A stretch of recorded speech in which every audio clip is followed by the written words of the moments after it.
Muy buenas tardes y bienvenidos a nuestro evento en formato virtual organizado por el Centro de Investigación de la Universidad del Pacífico en el marco del ciclo de conferencias por los 50 años de su creación. Esta es la tercera conferencia, Las Humanidades Digitales, Cruces y Bifurcaciones de la Tecnología y la Cultura. Para el buen desarrollo de la sesión, mantendremos las cámaras y micrófonos apagados mientras se desarrollan las exposiciones.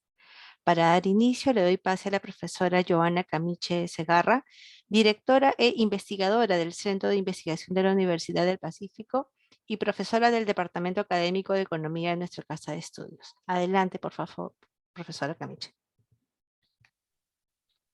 Buenas tardes con todos. Es un honor para mí estar presente hoy y darles la bienvenida a esta tercera conferencia por los 50 años del CIUP, del Centro de Investigación de la Universidad del Pacífico.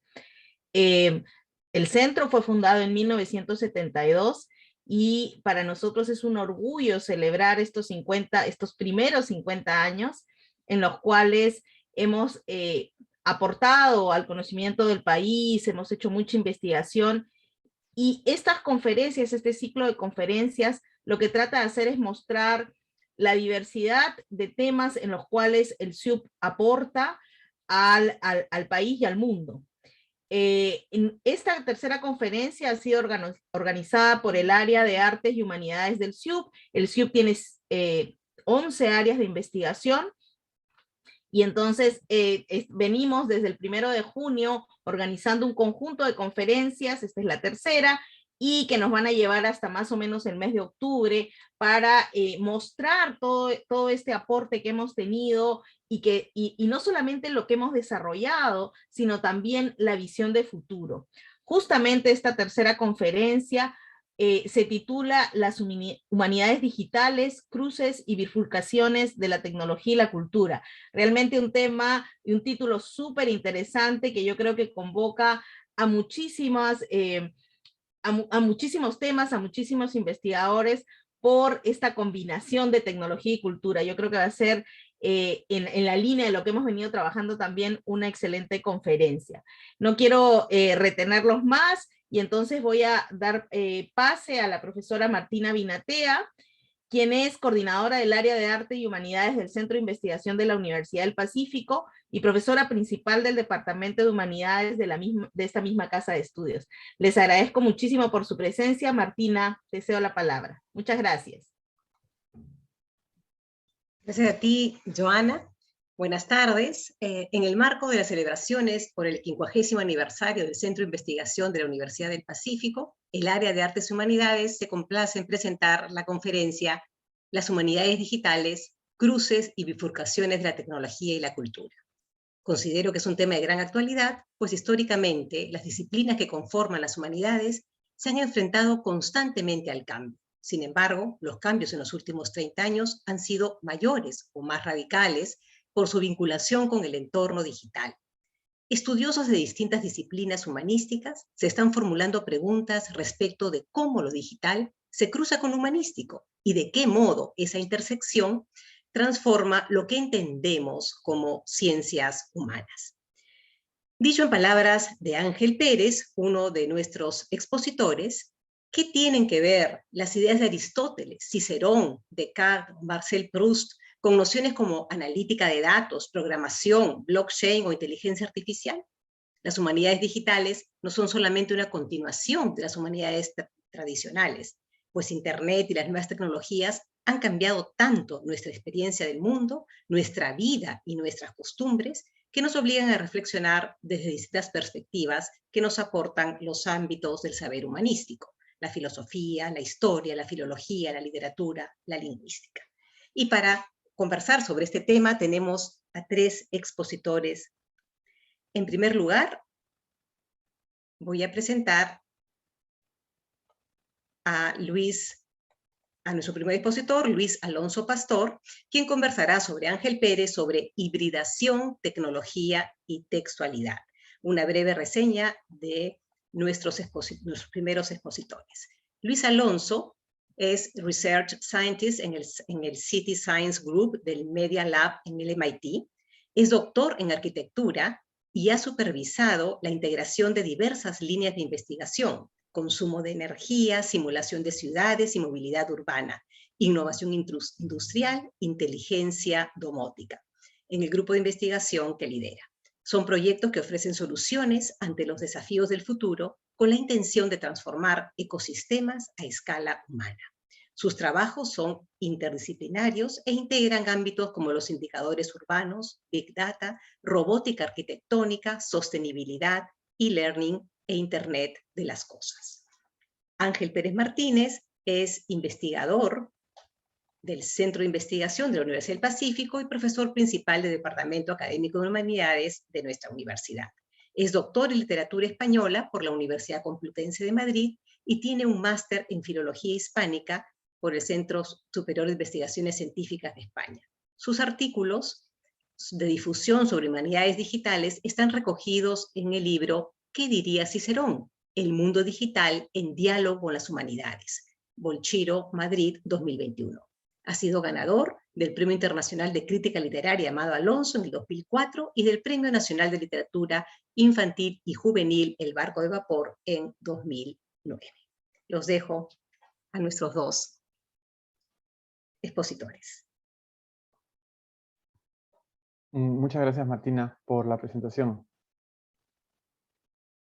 Bueno, bienvenido, Luis, por estar aquí con nosotros. Y la idea, además, es que esta idea de dialogar, porque te voy a hacer algunas preguntas, creo que lo hace más, pues en realidad, humanístico, ¿no? Siguiendo un poco la tradición platónica. Y esto ha sido una sugerencia, fue una sugerencia de Vincenzo, que ahora luego presentará también nuestra querida Martina, y que tú recogiste también, encantado.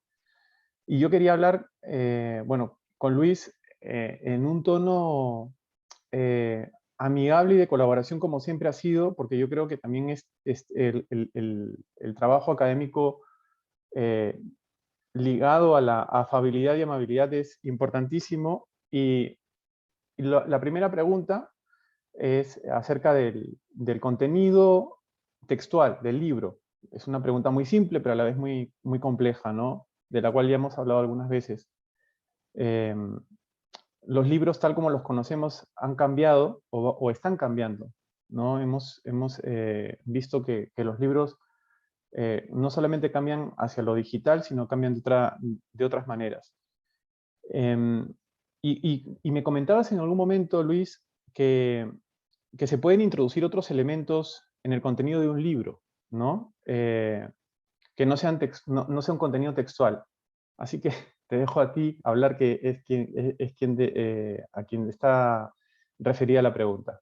Bueno, un placer estar aquí. Muchas gracias, Martina, por la introducción, y muchas gracias, Ángel, también por invitarme. Es un placer pues compartir este momento con amigos. Como muy bien dice Ángel, pues me siento en casa, y bueno, siempre es un placer pues estar con la Universidad del Pacífico. Y bueno, sobre la pregunta, yo creo que el libro es algo vivo, ¿no? Históricamente, al fin y al cabo, es una transmisión de conocimiento.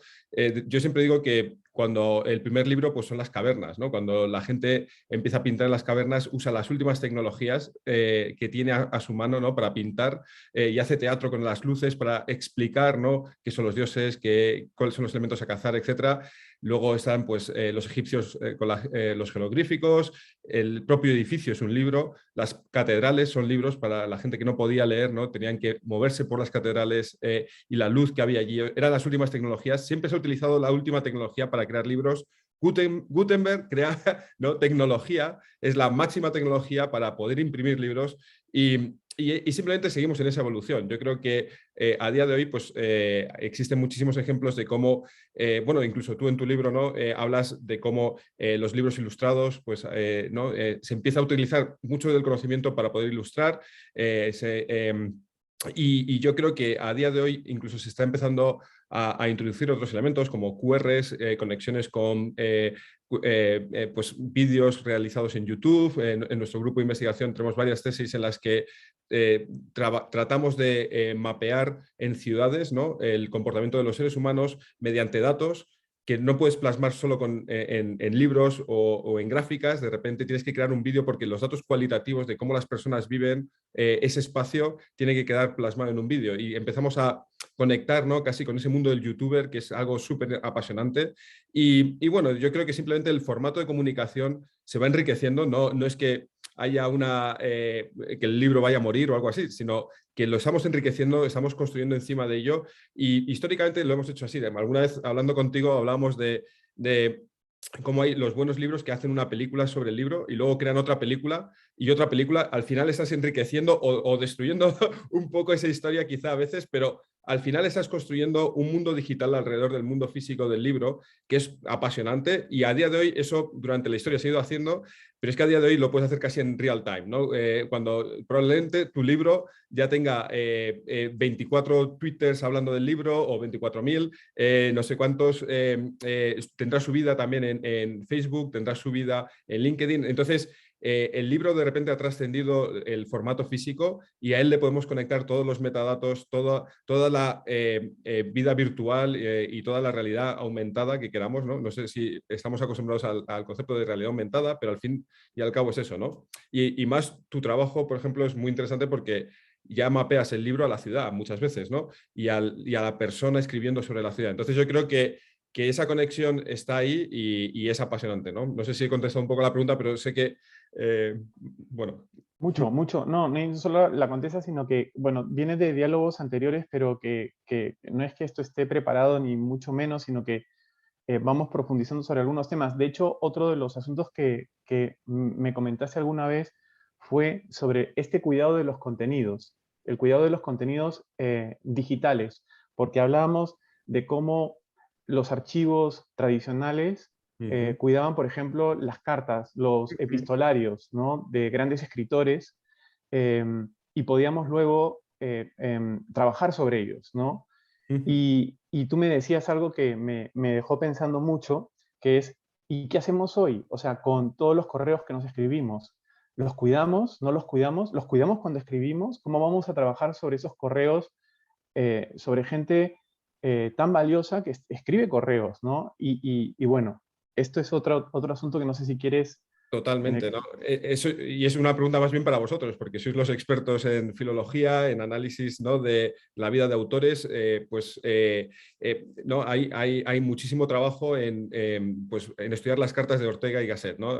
Has estado trabajando, bueno, tu relación con la Fundación Ortega y Gasset yo creo que es importante. Pues eso a día de hoy, ¿cómo va a ser ¿no?, el trabajo ese en el que se trabaja sobre las cartas de un escritor, ahora que no solo no tenemos el formato físico, sino, como dices tú, tenemos 1 millón de emails, pero tenemos como 7 opciones o 70 opciones de comunicarnos en el mundo digital, ¿no? Tenemos el WhatsApp, tenemos el Facebook, tenemos Google, Instagram, no solo por texto, ¿no?, sino también con imágenes, por ejemplo en Instagram. Entonces, ¿cómo va a ser ese trabajo de filología, ¿no?, en el futuro de cuando Luis y Ángel se comunicaban, ¿no?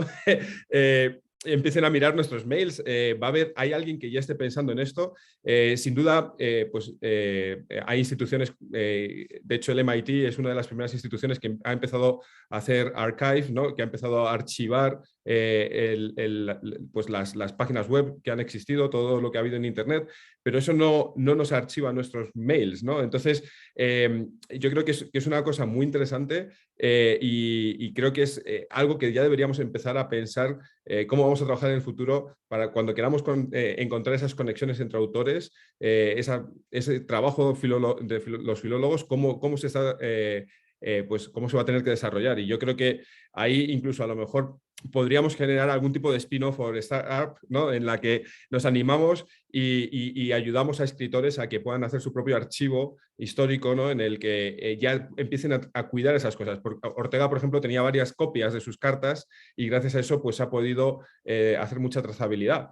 No sé si los escritores de ahora pues están guardando sus WhatsApps. Imagino que no, seguramente los mails sí, porque es más fácil, pero y tus WhatsApps que se acaban perdiendo, ¿no?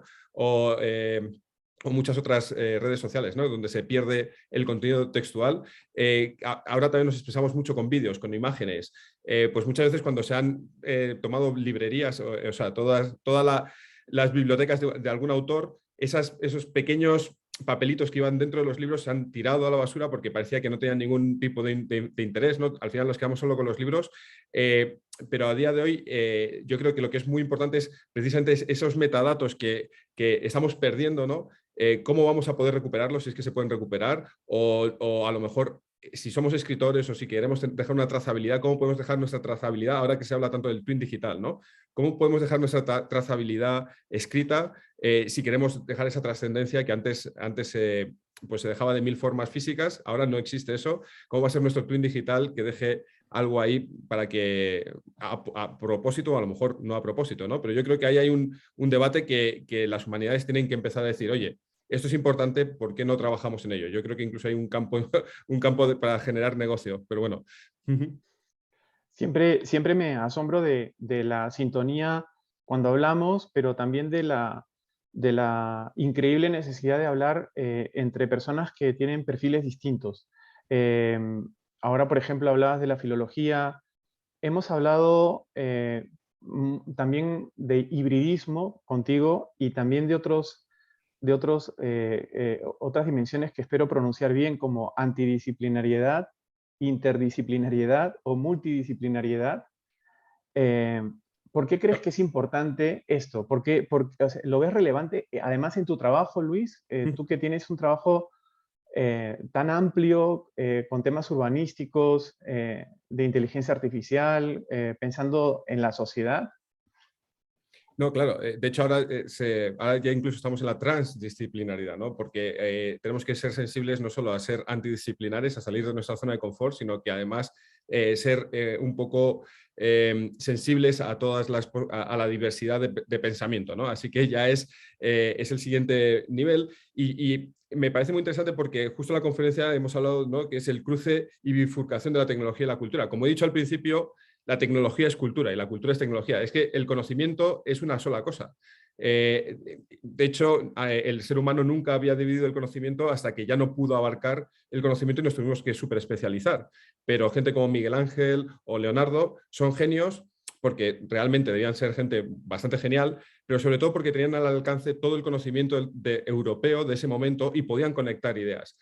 Podían abrir un cadáver, ver cómo eran las venas, entonces gracias a ese conocimiento hacían esculturas increíbles, muy realistas, pero gracias a ese conocimiento creaban tecnologías de guerra o elementos de riego o ingeniería en general, ¿no? Y incluso luego escribían, ¿no? Leonardo tiene unos libros preciosos, increíbles, ¿no? Así que gracias a poder conectar todo el conocimiento del ser humano, se les ha llamado genios.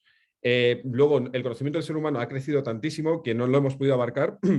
Nos hemos tenido que especializar y, por desgracia, hemos generado estos silos y estas diferencias entre ciencias, letras, que para mí no tienen ningún sentido. De hecho, en el Media Lab es Media, Art and Science, ¿no? O sea, que la parte de ciencias, arte, letras, está todo mezclado y justo de ese punto en el que gente de diferentes disciplinas empiezan a mirar tu disciplina es cuando empieza, es la intersección que enriquece justo el pensamiento y es justo donde te ayuda a ser transgresor y a dar el siguiente paso.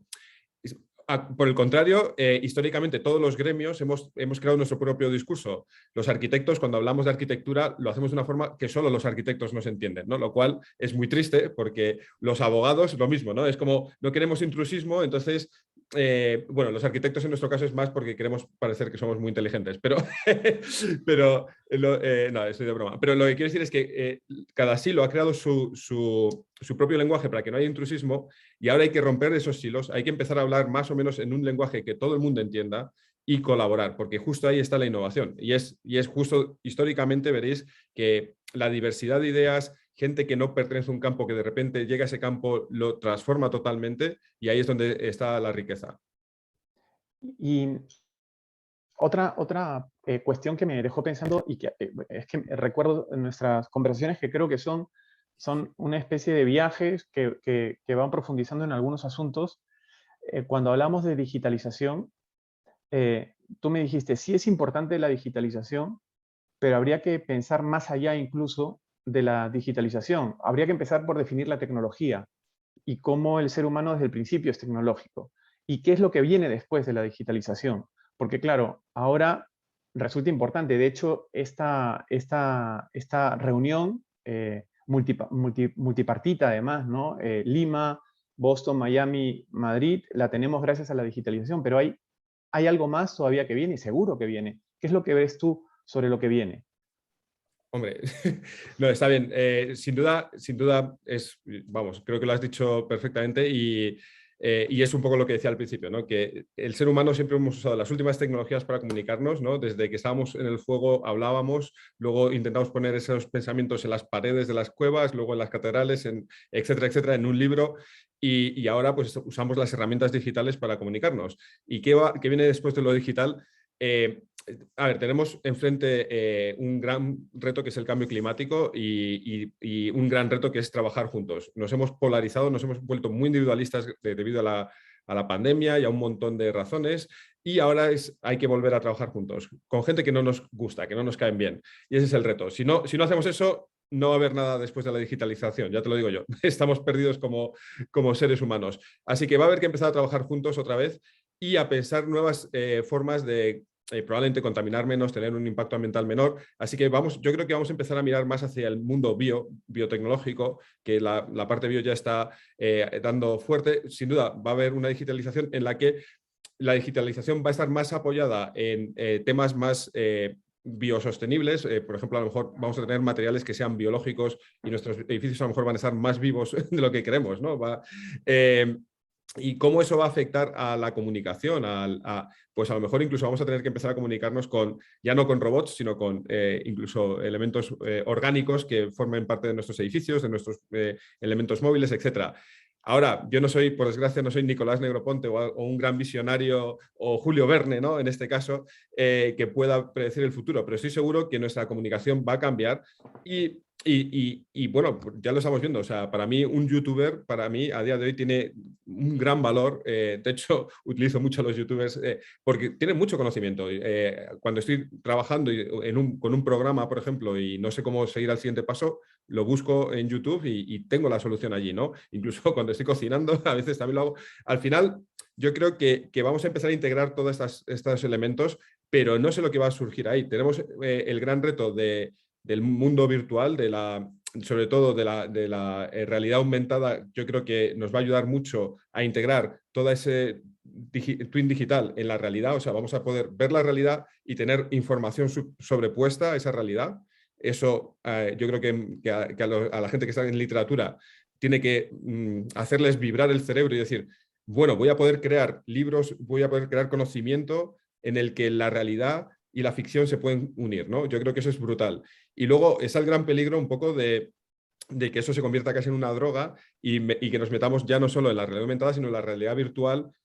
Google, por ejemplo, ahora está intentando imprimir moléculas para poder crear olores. En los años 80, el reto de lo que es la inteligencia artificial era entender el lenguaje, ¿vale? Por eso Chomsky apareció allí y ayudó a los informáticos a que los programas pudieran entender el lenguaje. A día de hoy, eso ya casi, vamos, eso está superado, ¿no? Gracias a eso la inteligencia artificial ha avanzado muchísimo con redes neuronales, etcétera, y ahora el gran reto de la inteligencia artificial es el olor.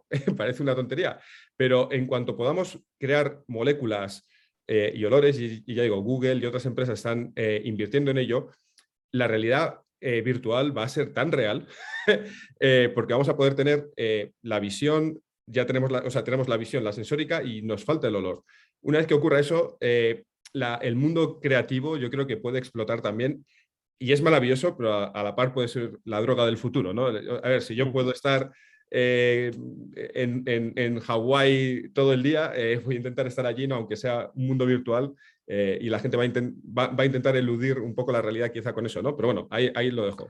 Sí, conecta muy bien además con la conversación que viene, que es con Vincenzo, que trabaja sobre plataformas de entretenimiento y de contenido, y es que me has leído la mente con el asunto de la sensorialidad. No estoy de acuerdo contigo en que no eres visionario, porque recuerdo también acerca de tu proyecto de fin de carrera, si no recuerdo mal era ese, los nuevos materiales, ¿no? Y algunas frases, recuerdo, por ejemplo, que nos habíamos equivocado al construir edificios no tomando en cuenta los nuevos materiales y específicamente, por ejemplo, los automóviles, que de lo bueno de los automóviles podíamos tomar algunos modelos. para terminar con una última pregunta, Luis, por lo menos ahora, luego espero que podamos volver a comentar algunas cosas.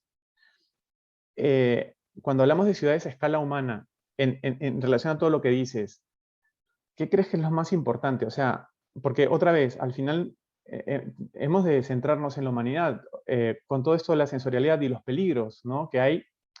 ¿Cómo volver otra vez a pensar en el ser humano quizás de una manera más esencial? Bueno, ahí está la clave no solo para las ciudades, sino para el ser humano. O empezamos a pensar en el ser humano una vez más o no va a haber futuro. La tecnología son herramientas y, como digo, muchas de estas herramientas las hemos creado precisamente para mantener el conocimiento, porque el conocimiento verbal ¿no?, de boca en boca era limitado. El libro nos ayudó a poder encapsularlo, y ahora lo podemos encapsular de muchas otras formas, pero son solo herramientas. Al final, la ciudad tiene que ser creada para los seres humanos. Durante 3000 años ese ha sido el ADN de las ciudades, por eso la innovación ocurría ahí. Eran sitios diversos, eran sitios donde gente que no se llevaba bien convivían entre ellos, compartían ideas, y gracias a eso surgían grandes avances. Ahora las ciudades se han vuelto cámaras de eco, y tenemos que volver un poco a esa escala humana. Así que yo creo que lo primero es hay que asumir que somos seres humanos, que somos un desastre como seres humanos, porque queremos una cosa y al segundo siguiente queremos la otra. Y una vez que nos admitamos como un poco desastrosos, pero maravillosos a la par, ¿no?, porque tenemos el poder de crear y de comunicar cosas preciosas, yo creo que ahí es donde tenemos que ver que la otra persona también es otro ser humano, e intentar comunicarnos. Yo creo que lo más importante es crear esa sintonía con gente, una vez más, que no nos cae bien, quizá, es como es, pero que tenemos que trabajar juntos, porque tenemos que crear ese mutualismo, ¿no?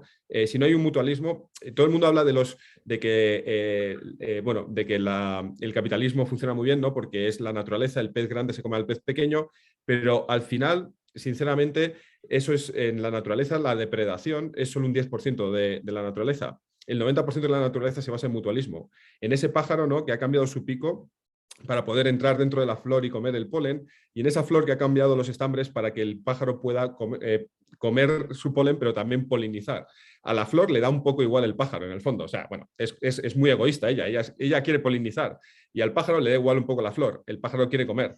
Pero por ese egoísmo mutuo se genera una simbiosis, un mutualismo, de hecho, en el que hace que los sistemas naturales sean muy resilientes, muy sostenibles y muy creativos. Los colores, la naturaleza es increíble, ¿no? Entonces, el ser humano tiene que volver un poco a esa conexión y usar la tecnología para ayudarle en ese camino, ¿no? Y una vez más, pues no, me gustaría tener una bola de cristal, pero esa es la forma de hacer ciudades más humanas.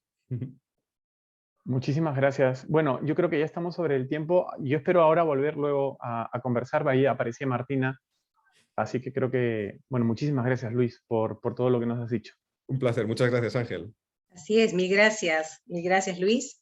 Nuestro segundo expositor, Vincenzo Gratteri, quien conversará con Ángel Pérez sobre el tema series, adaptaciones literarias y contenidos. Vincenzo, al igual que Luis, es amigo de la casa, de nuestra casa de estudios, ha estado varias veces en la universidad. Recuerdo unas reuniones bellísimas que hemos tenido hace algunos años. Él es Senior Vice President of Development Streaming in ViX Plus, Univision. Vincenzo ha supervisado cientos de producciones durante su carrera de casi 20 años en la industria, desde sus inicios en Italia con Lux Vide, con producciones como Coco Chanel, junto a Rai Fiction, a France 2, o El Dragón de Netflix y Televisa. También ha colaborado con Once Américas, subsidiaria de la productora española que realizó El Ministerio del Tiempo. Ha codirigido el máster en guión y adaptación cinematográfica de la Universidad de los Andes. Bienvenido, Vincenzo. Muchísimas gracias. Muy, muy contento de estar aquí. Gracias por la invitación. Bueno, Vincenzo, no sé qué me vas a decir porque siempre me dices cosas geniales. Después de la conversación con Luis. No, lo que te voy a decir es que me siento un poco intimidado después del nivel. No, para nada. Es admirable la profundidad de la conversación que han tenido y a la vez la sencillez, ¿no? Me gustó mucho lo que decía Luis antes de estos lenguajes un poco cerrados, ¿no? De los abogados que hablan y han tocado temas muy profundos, muy complejos, pero con un lenguaje muy accesible, y los felicito y de verdad estoy muy contento de estar aquí. Bueno, y además con tu sensibilidad yo creo que vamos a poder profundizar más todavía, em, porque vamos a hablar de contenido y seguir hablando de contenido. Como bien dijo Martina, pues tú eres un especialista en contenido, en adaptaciones, ahora estás con muchísimo trabajo y te agradezco, bueno, a Luis y a ti, que tienen muchísimas tareas y que nos acompañen. Y la primera pregunta sería, ¿cómo ha cambiado la percepción del espectador, tú crees, a lo largo del tiempo, desde ese formato más tradicional, analógico, hacia el formato digital? ¿Crees que hay una nueva sensibilidad del espectador hacia esos contenidos? Yo creo que sí, en el sentido de que el hábito de consumo ha cambiado de forma radical. Si uno piensa un poco en el storytelling en general, me surge esta imagen, ¿no? De la fogata y de un grupo de personas alrededor de esa fogata contándose historias. Después llega la imprenta y entonces contar historias a través de un soporte físico. Pienso también en cómo se han contado varios tipos de historias sobre ese soporte físico, y pienso, por ejemplo, en ese formato que de alguna manera tiene cierta similitud con las series, que era cuentos, ¿no? Que se contaban sobre un periódico y que cada día alguien esperaba la continuación de ese cuento, ¿no? Que tiene una dinámica similar quizás a la televisión pre-streaming, ¿no? Donde cada espectador esperaba ansioso a las 10 de la noche que lanzaran el nuevo capítulo de la serie o de la telenovela. Yo creo que con las plataformas streaming, este hábito de consumo cambió de forma radical, porque hoy en día tenemos acceso a una serie completa, para volver al ejemplo de la serie, del capítulo 1 al 10, están inmediatamente disponibles, los puedo ver a la hora que sea, en mi home theater en mi casa, o en el iPhone, o en el iPad. Entonces, eso yo creo que cambió de alguna manera yo me atrevería a decir, la capacidad del espectador de profundizar en los contenidos, ¿no? Ahí creo una tendencia al fenómeno del binge watching, ¿no? O sea, de ver un capítulo tras otro, pero no sé cuántos se detienen a apreciar ese contenido, tanto en términos estéticos, fotográficos, o en términos narrativos, ¿no? O realmente pensar sobre esos personajes y las peripecias de esos personajes. Al mismo tiempo, creo que cuando hay un contenido de alto nivel, por más que el hábito de consumo tenga una determinada inercia, creo que sí digamos, se favorece en el espectador un tipo de consumo distinto, ¿no? Más a conciencia, más en profundidad, con más lucidez y con más participación intelectual, ¿no? Pienso en grandes series como, no sé, Chernobyl, por ejemplo, ¿no? De HBO. Una obra que no te puede dejar indiferente, ¿no? Que te provoca a pensar. No sé, a veces me voy por las ramas en las respuestas, no sé si No, pero de alguna me manera me surgen hace un montón de... sentido. Sí, es que además yo creo que conecta mucho con lo que comentaba Luis, que tendremos nuevas fórmulas de transmitir los contenidos, pero al final regresamos al origen, que es el origen que es contar historias. Absolutamente.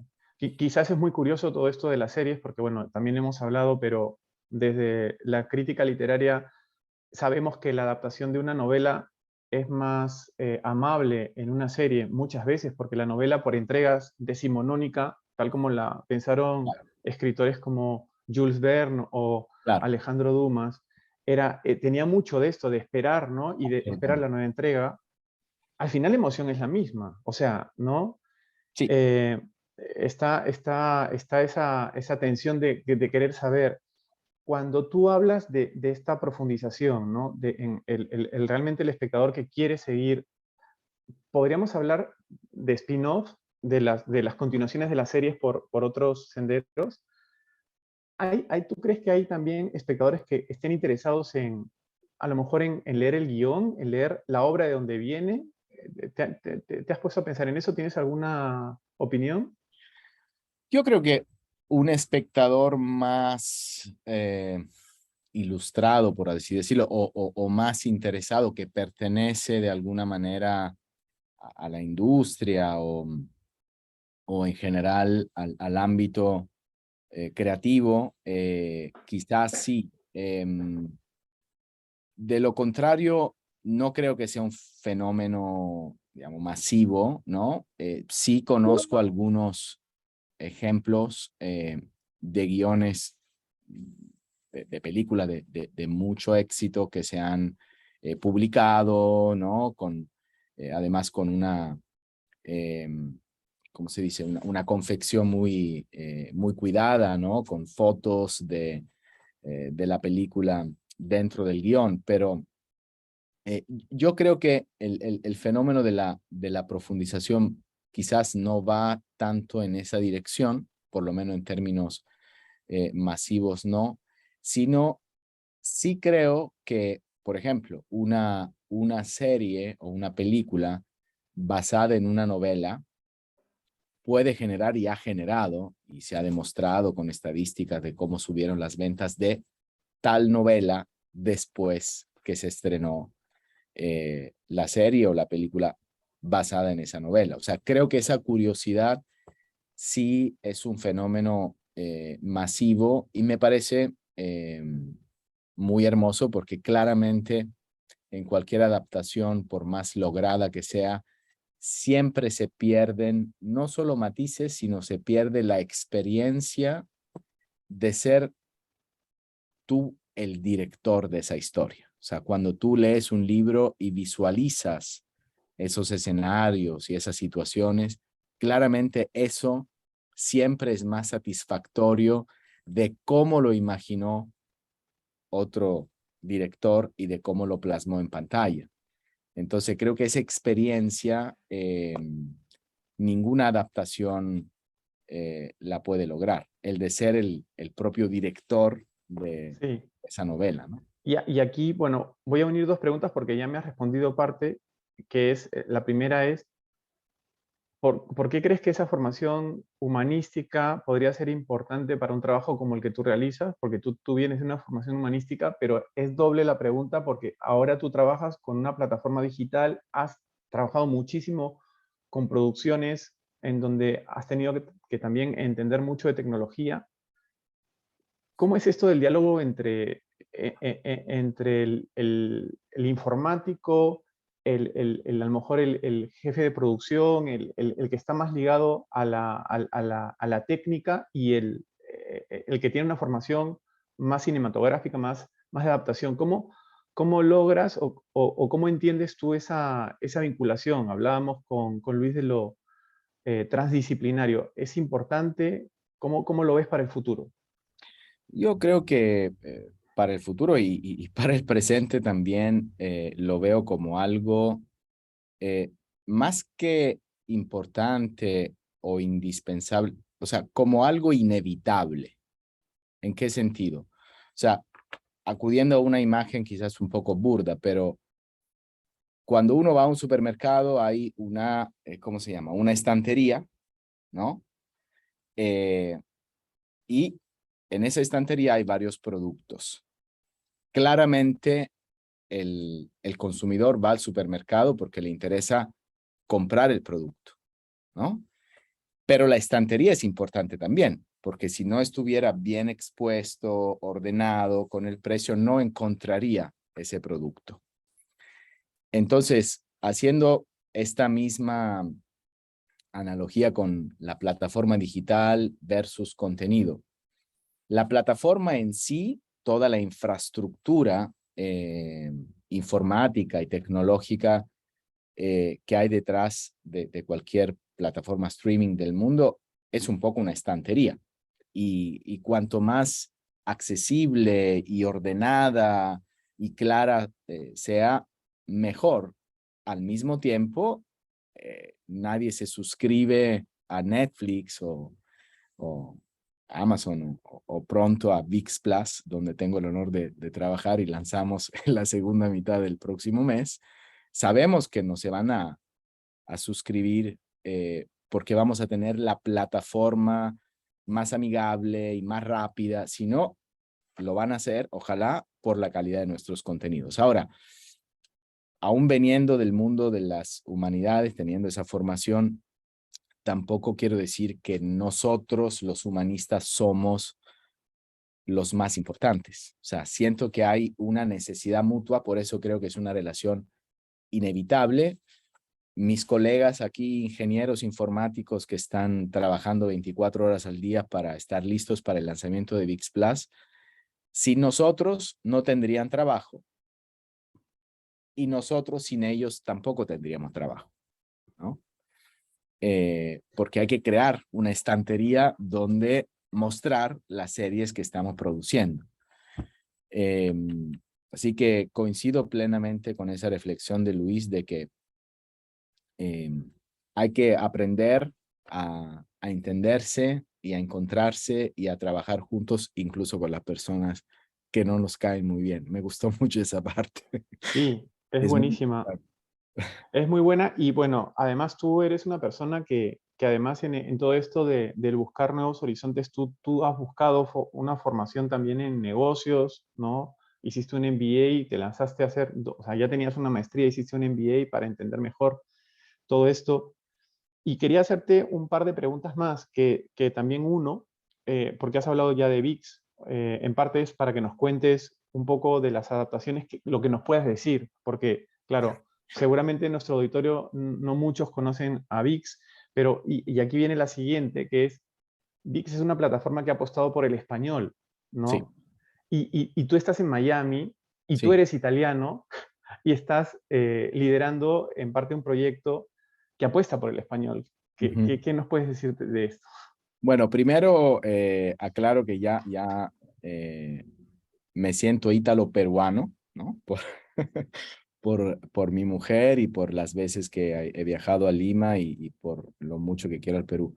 A ver, ViX Plus, así muy rápidamente, nace de una iniciativa empresarial muy grande que consiste en la fusión de los dos grupos mediáticos en español más grande del mundo, que son Televisa, México y Univisión en Estados Unidos. Se genera este merge donde además entran otros inversionistas a formar parte de esta nueva compañía, entre ellos el grupo de inversores de SoftBank, el mismo Google es parte de este joint venture. Y te diría que el proyecto insignia dentro de esta renovación de todo el grupo, tanto de canales de señal abierta, de cable, radios, periódicos, porque es un grupo que no solo tiene canales de televisión. El proyecto más ambicioso es ViX Plus, que es la primera plataforma streaming que apuesta de manera muy consistente y muy, ¿cómo decirlo? Muy convencida sobre el español. ¿Por qué el español? Porque se hizo un análisis y se vio que si se calcula el número de horas de producciones originales de todas las plataformas streaming del mundo, el contenido original en español, dígase La Casa de Papel, en fin, Vis a Vis, en fin, todas las series o películas que se han producido en plataforma streaming en español no alcanzan ni el 10%. ¿Ok? Ujú. Y claramente esa es una paradoja, porque el español es, no sé si el tercero o segundo idioma más hablado del mundo, con lo cual hay una oportunidad ahí de mercado enorme de atender esta gigantesca y creciente población hispana, sea en Latinoamérica, en España o en Estados Unidos, la población hispana en Estados Unidos, y entonces se quiso apostar a este proyecto donde la idea es tener muchas horas de producción original al año, tanto en series como películas, como documentales, ¿no? Unscripted. Entonces, ahí lo primero que hicimos fue tratar de acudir a los tesoros de la cultura de habla hispana, y de lo poco, efectivamente, no puedo contar mucho, pero esto sí, porque ya Lo que lo puedas. anunciamos. Una de nuestras primeras series originales de ViX Plus es una adaptación de Travesuras de la Niña Mala de Mario Vargas Llosa. Compramos los derechos y hemos hecho una adaptación con una guionista española que nos quedó, la verdad, que muy, muy bien.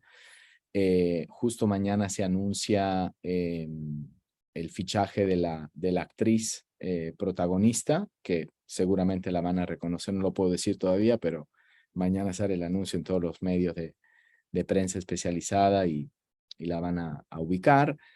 Entonces, digamos, este es un ejemplo concreto de cómo una empresa que invirtió en un proyecto tecnológico tuvo que acudir a las humanidades para hacer viable ese proyecto tecnológico, digamos, ¿no? O sea, la condición para poder funcionar como negocio fue, ok, ¿qué historia contamos, no?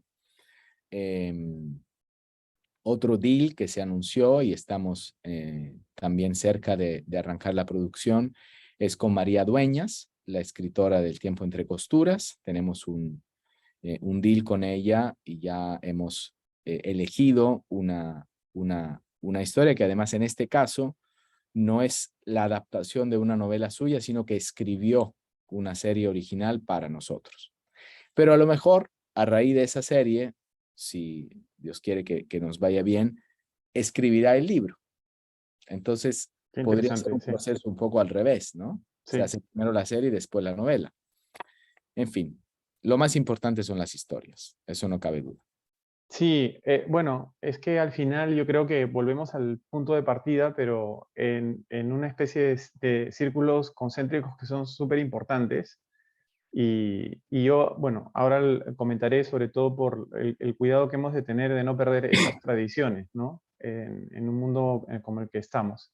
Así que te agradezco mucho, Vincenzo, por este diálogo, por habernos acompañado. No te vayas, porque quiero todavía, voy a hacerlo muy rápido, mi presentación, para poder que tengan unas palabras con Luis también. Muchísimas gracias.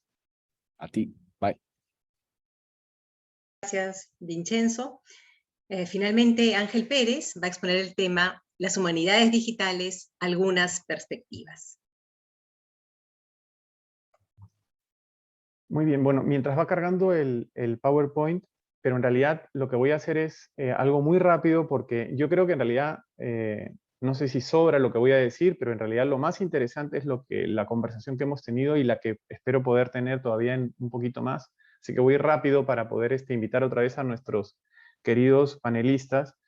Y voy a presentar brevemente el concepto de humanidades digitales, en inglés Digital Humanities, que son un campo de estudio académico pues que tiene ya bastante tiempo, porque empieza a mediados del siglo XX con el intento de un jesuita. Podemos pasar el siguiente slide, por favor, que es el padre Busa, que intenta compendiar la obra de Santo Tomás de Aquino.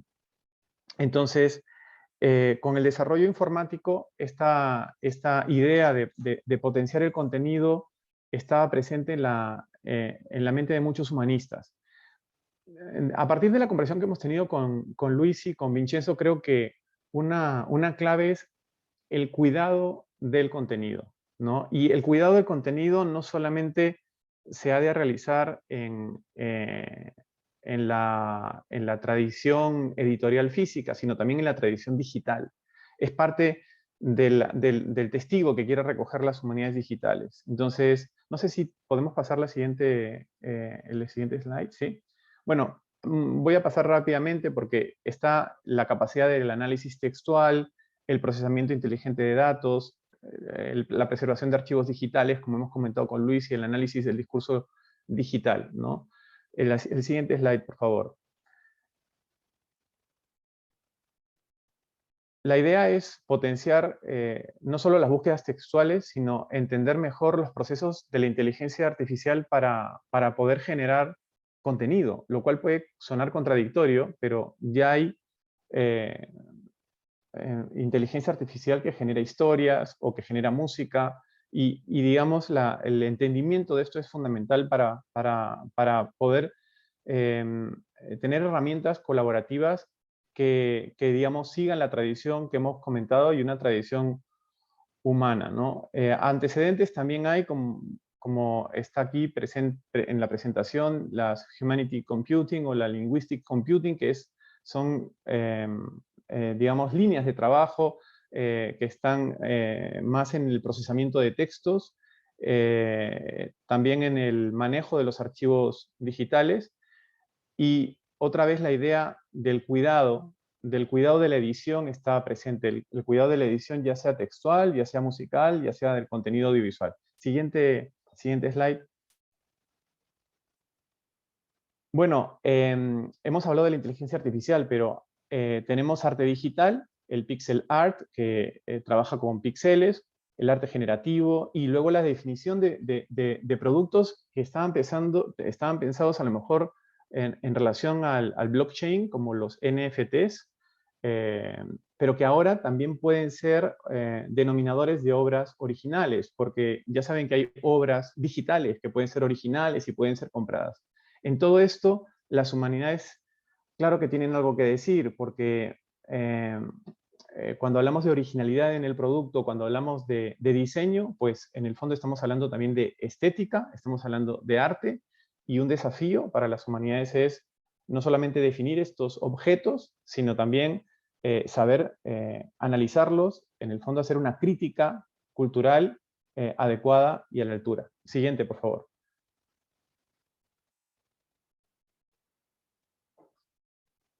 Luis comentaba que admiraba a algunos youtubers, y yo también creo que es importante decir que los youtubers hoy manejan la retórica al punto que Cicerón creo que aplaudiría a muchos de ellos. Cicerón, el gran maestro de la retórica. También la capacidad sintética en redes como TikTok, por ejemplo, son importantes. Y por eso el análisis de esta nueva retórica es fundamental, ¿no? Es también otro desafío que hay que asumir. Siguiente slide, por favor.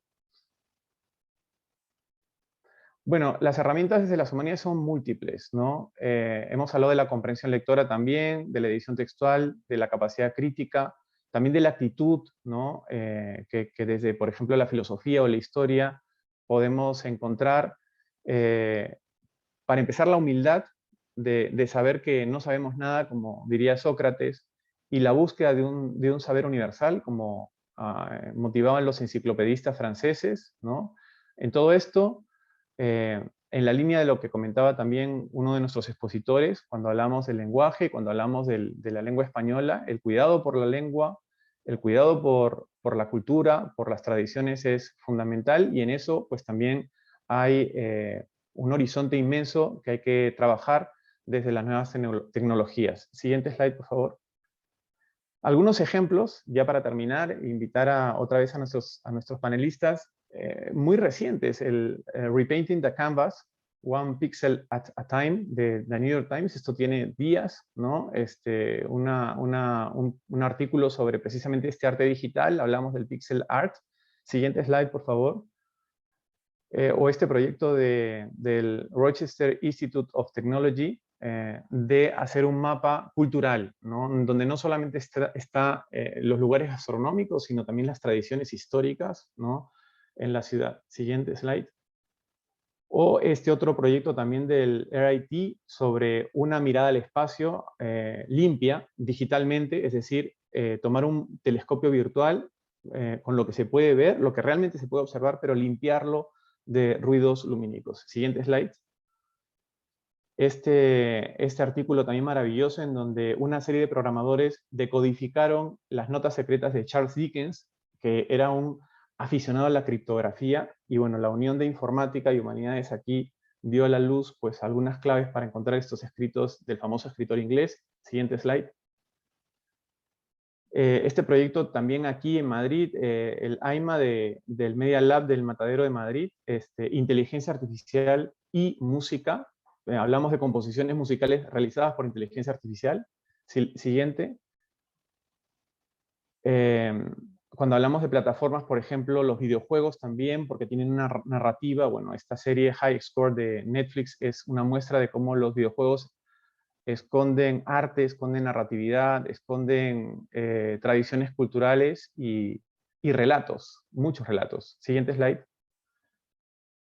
Y algunos proyectos de universidades como la Universidad de Oxford, en la línea de la curación del contenido, por ejemplo, este curso muy actual también de edición digital, que tiene que ver con codificación y programación, ¿no? Pues es otro ejemplo maravilloso. Todo esto no hace sino mostrar también en parte lo que hemos hecho en la universidad desde hace ya varios años, con proyectos como, por ejemplo, la edición, siguiente slide, o el cuidado de textos o los relatos, por ejemplo, de Caminar, Mirar y Narrar, donde estuvo Vincenzo. Yo no sé si se acordará. El siguiente, por favor, el siguiente slide. Muchas de las cosas que hemos hecho desde esa perspectiva, o esta perspectiva interdisciplinaria, en donde también nos han acompañado colegas maravillosos, como por ejemplo los colegas de la Facultad de Ingeniería, el de Ciudades Inteligentes, en donde estuvo Luis, o el periodismo y las industrias culturales del futuro. Bueno, un recorrido ya importante gracias al apoyo, como siempre, de la Universidad del Pacífico y del Centro de Investigación. Bueno, con esto termino lo mío, mi presentación. Quería invitar otra vez a nuestros distinguidos ponentes para unas palabras finales, por favor, a ver si pueden aparecer, y ya terminamos con esto. Podemos pasar las presentaciones. No sé, porque aquí lo dejo totalmente abierto para esta última colaboración de Vincenzo y Luis, porque una de las ideas que yo tenía, y estas son las locuras que a veces planteo, que no sé si están bien o mal, pero es que se conocieran, porque Luis y Vincenzo no se conocían. Y no sé qué piensan uno de lo que ha dicho el otro. Genial, vamos, yo estoy emocionado. No, igual. No, felicidades por el trabajo, Vincenzo. Yo creo que tenemos que tomarnos un café virtual entre los tres y hacer algo.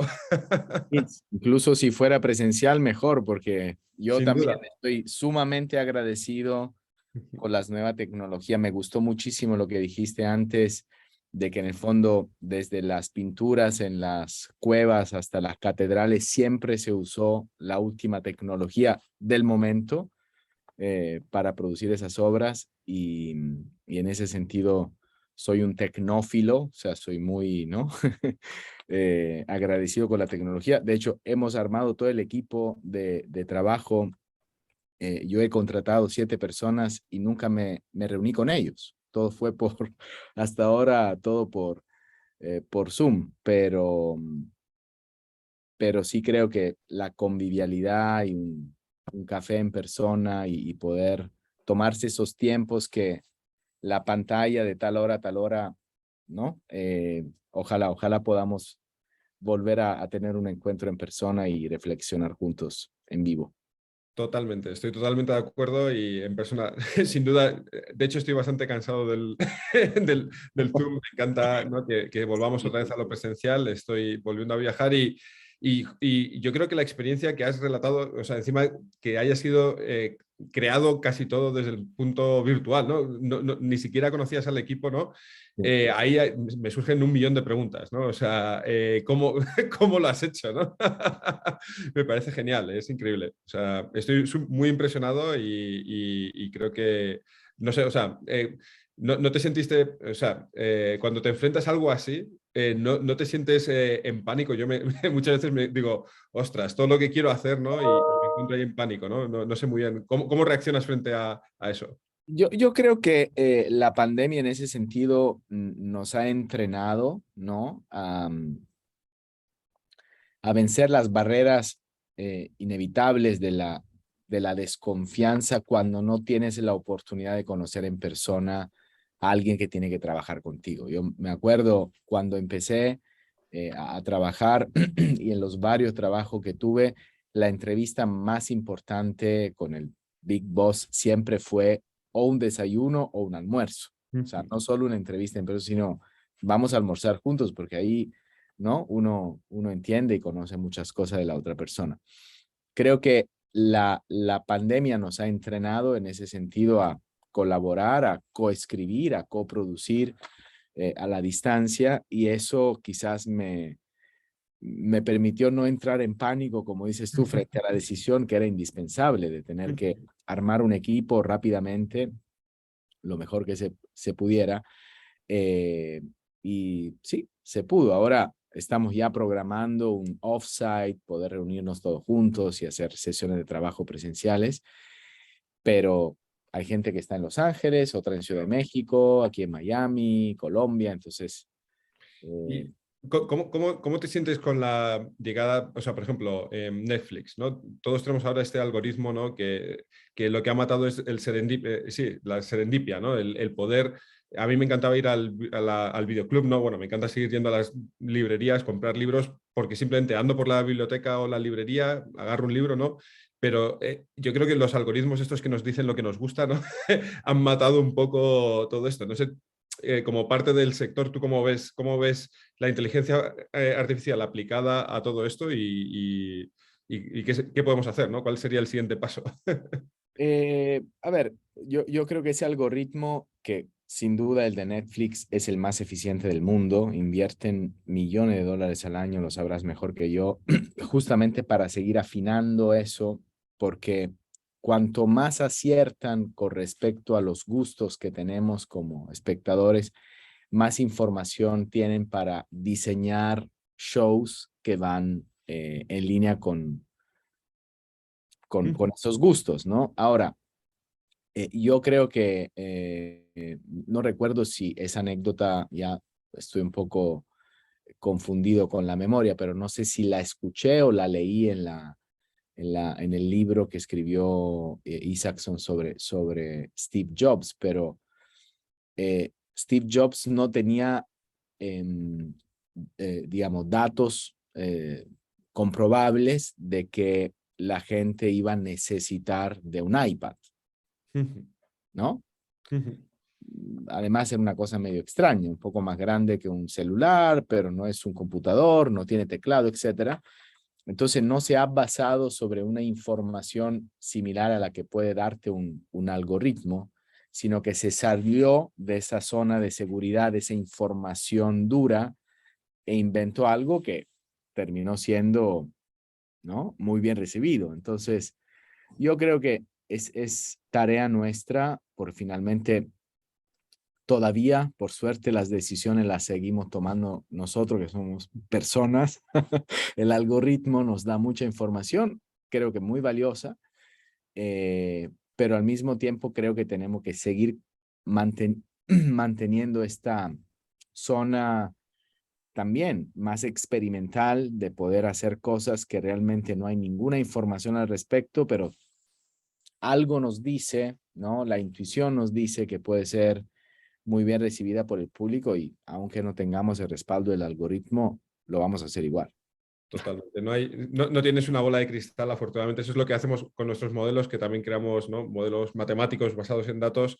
Decimos siempre eso: si tuviéramos una bola de cristal ya estaríamos en la bolsa ganando millones, ¿no? Claro. Lo bueno es que es una herramienta y como decías antes, ¿no? El ser humano siempre está en el centro, ¿no? Y es el que toma las decisiones y yo creo que eso es genial, poder basarte en datos si lo necesitas y si no, también seguir tu propio instinto. Yo creo que eso Sí, es, estamos muy alineados. tal Yo, cual. yo tenía una pregunta para los dos, o sea, para que la respondan. Bueno, y preguntaba también Luis que cómo había hecho esto Vincenzo. Vincenzo no tiene ojeras normalmente y ahora las tiene, en parte Ah. creo que es por, ¿no? Porque no está durmiendo. Uno de los grandes proyectos, por ejemplo, del Departamento de Humanidades es el proyecto de estudios indianos, de la recuperación de la tradición colonial, que también está inserto dentro del proyecto de Humanidades Digitales. Y la pregunta es, la recuperación de las tradiciones, de la historia, tanto en la vida de las ciudades como en la tradición de las historias, bueno, es evidente que es muy importante, pero em, cuando ustedes trabajan con otras personas, ¿esto es claro? ¿Lo ven como una necesidad el recuperar otra vez la historia, aquellas historias que nos han nutrido? Tú primero, por favor. Vale, claro. A ver, hay muchas razones por las que hay que mantener la historia y recuperarla.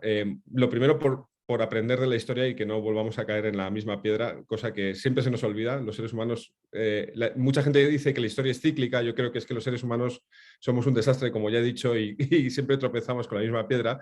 Y entonces parece que la historia se parece mucho, ¿no? Entonces, lo primero hay que recuperar la historia y que todas las generaciones sepan dónde otras generaciones han tropezado. Aún así es como cuando tu padre, por lo menos mi padre me decía, no hagas esto, yo lo tenía que hacer porque era un cabezota y me tenía que equivocar yo, pero por lo menos sabía que antes mi padre ya se había equivocado ahí, ¿no? Entonces, yo creo que por un lado la historia es fundamental por eso, por otro lado hay 2 millones de años, bueno, más o menos 2 millones de años desde que nos bajamos de un árbol, ¿no? Y empezamos la humanidad y hay muchísimo conocimiento ahí histórico que la ciencia todavía ni siquiera ha tenido tiempo de revisar, y entonces hay muchísimo de eso, de lo que decía Vincenzo, de el algoritmo no me lo dice, pero mi instinto me lo dice, ¿no? Hay mucho de eso que la cultura ha preservado y que tenemos que utilizar, ¿no? O sea, por ejemplo, nuestras abuelas, desde el punto de vista de la arquitectura, utilizaban la casa y la casa era una cosa tecnológica increíble. Sabían cuándo había que abrir la ventana, cuándo ventilar, cuándo poner el toldo para que no le diera el sol, cuándo no sé qué.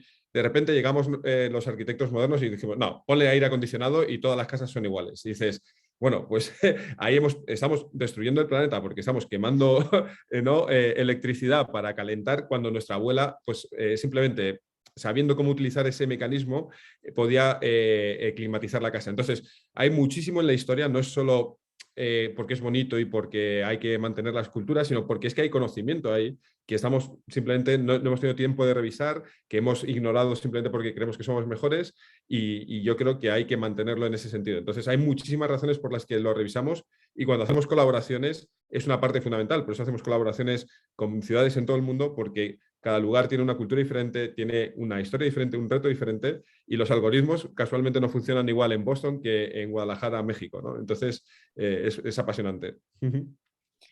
Sí, y sumándome a esta reflexión, yo diría que la tecnología creo que nos está ofreciendo una oportunidad maravillosa, que es una recuperación de la tradición y del conocimiento histórico que es cada vez más experiencial, ¿no? ¿A qué me refiero? Antes mencionabas este intento de Google de las moléculas para, ¿no?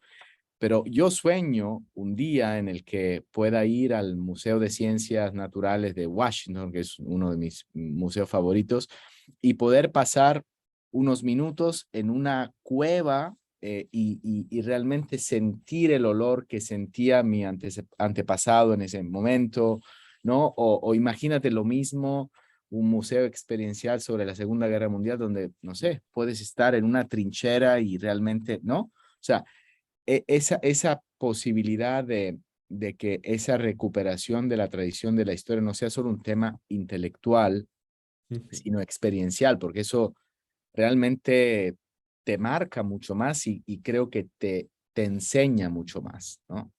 En ese sentido, y solo muy rápido, pero En el grupo, como tratamos de tomar, antes hablaba, ¿no?, de datos cuantitativos y datos cualitativos, esa parte experiencial es muy difícil de tomar datos. Entonces, tenemos una investigadora que ha hecho varios proyectos, uno para la Bienal de Venecia y otro para el Guggenheim de Bilbao, en el que son espacios experienciales inmersivos, que llamamos, en los que ella iba siguiendo, por ejemplo, en Venecia, seguía a 3 mujeres de comunidades informales en un día normal de cómo compraban, y luego generaba un espacio inmersivo en el que veías los contrastes y las cosas iguales de 3 mujeres, una en Nigeria, otra en Guadalajara, México y otra en Cairo, y había cosas muy parecidas y cosas muy diferentes, ¿no?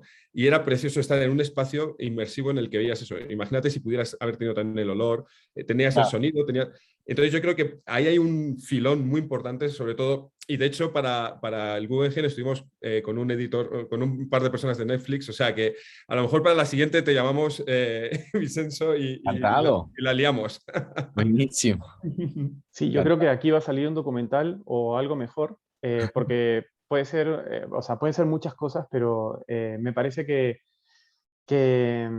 al final, cuando hablamos de narraciones, de contenido, hablamos al final de regresar un poco a nuestra propia identidad, a nosotros mismos, ¿no? O sea, al final, ¿de qué sirve la literatura, el cuidado sobre la edición, pensar, digamos, en la tecnología si no es para tener un cierto bienestar y sobre todo que todos tengamos ese bienestar, ¿no? Que ese bienestar sea inclusivo.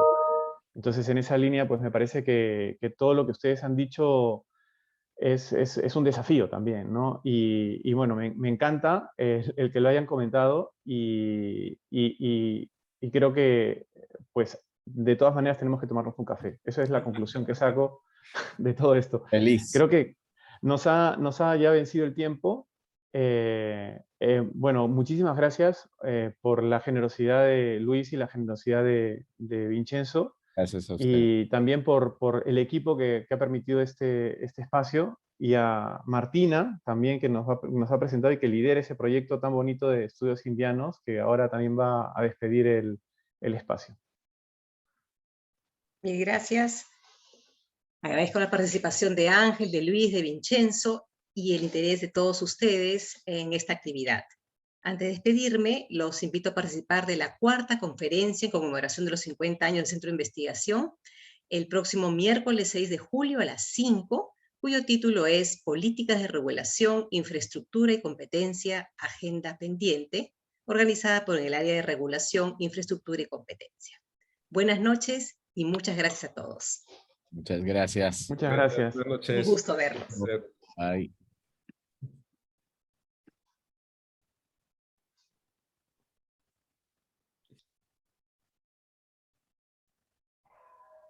Bueno, Marti, Gracias.